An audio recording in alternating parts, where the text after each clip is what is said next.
Shalom, shalom. Welcome back to Jerusalem. Welcome back to Zion. Good to be with you. I'm Michael Lawrence. And again, this week we are learning the weekly Torah portion, the Parashat Shavua. We are in the book of Shemot and the book of Exodus, the second Torah portion in the book of Exodus. And before we jump in, I wanted to touch on something very important. And that is to look for a moment at the generation in which we live.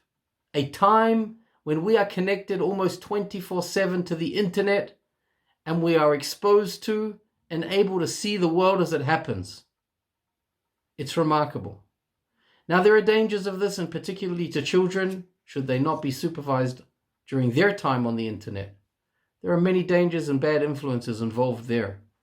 But one of the positives, if we're to pinpoint the positives of being an interconnected world today through the internet, it is that we see what is going on.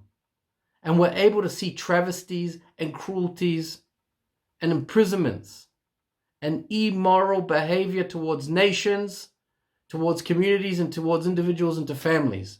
And unlike the time, say 70 years ago, when 6 million Jews were slaughtered in Europe during the Holocaust, during the Shoah, when we didn't have that kind of access immediately, today we can see when terrorism or extremism or racism or bigotry or all kinds of cruelty and immorality, we can see it happening, sadly. But we have that access through all kinds of social media platforms and beyond. Facebook, YouTube, Twitter, Instagram. We can identify and we can take action. And Dafka, actually, in this week's Torah portion, we see action taken to rescue a people imprisoned. God, in verse 5 of this week's parashah, we're talking chapter 6 of the book of Exodus at verse 5, he says, Ani shamati et na'akat b'nei Yisrael. I heard the groan, the calling out, the screaming of the children of Israel.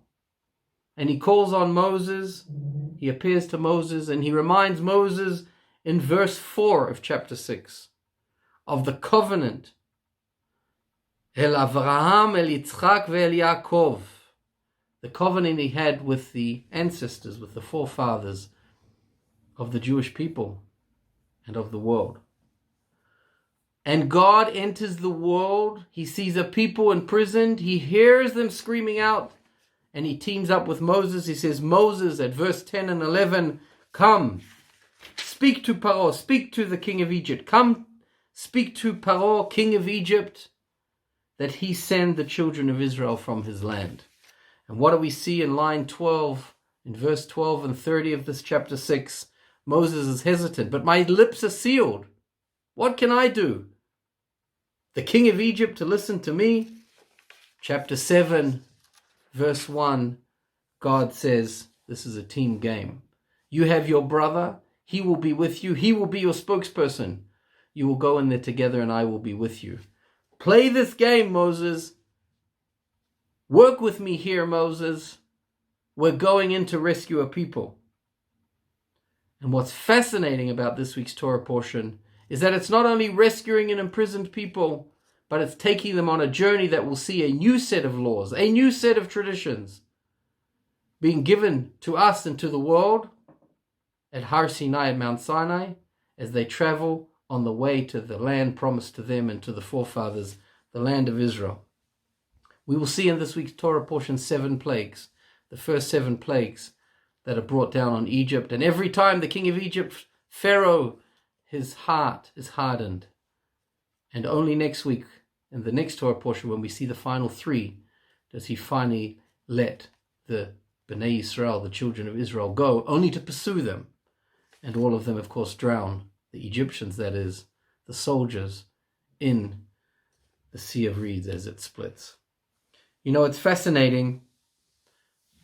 Rabbi Jonathan Sacks, Chief Rabbi Lord Jonathan Sacks, who passed away just recently, the former Chief Rabbi of the British Commonwealth, he finds this Torah portion extremely inspiring. He calls it a spine-tingling moment every time he reads this Torah portion each year. Why does he say that?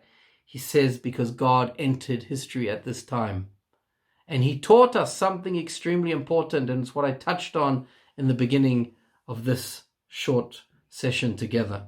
God entered history, says Jonathan Sacks, and he taught us that oppression and injustice is not ingrained into the human condition. Things can be different because we can be different. Things can be different because we can be different, says Rabbi Jonathan Sacks.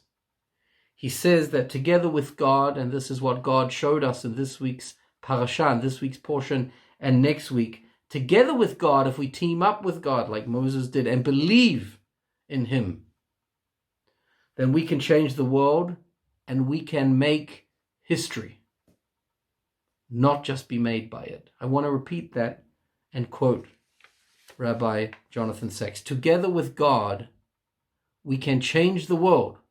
We can make history and not just be made by it. And I think this is the lesson of the rescue of the Jewish people, of Bnei Israel from Egypt at that time.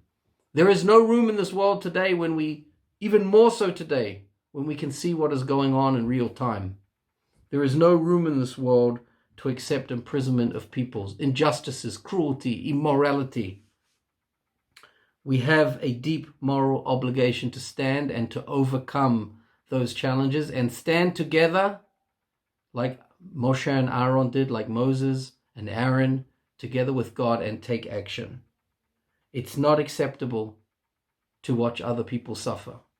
And we have been given a gift as such, that today we see the world 24/7 through the technology we have. It's not just about viewing. It's about viewing and understanding and standing to take action as required. I wish you all a Shabbat Shalom. May this be a strong message to all of us in these difficult times as we enter through 2021 and hope for the very, very best of years in health and safety, in moderation and stability. Shabbat Shalom.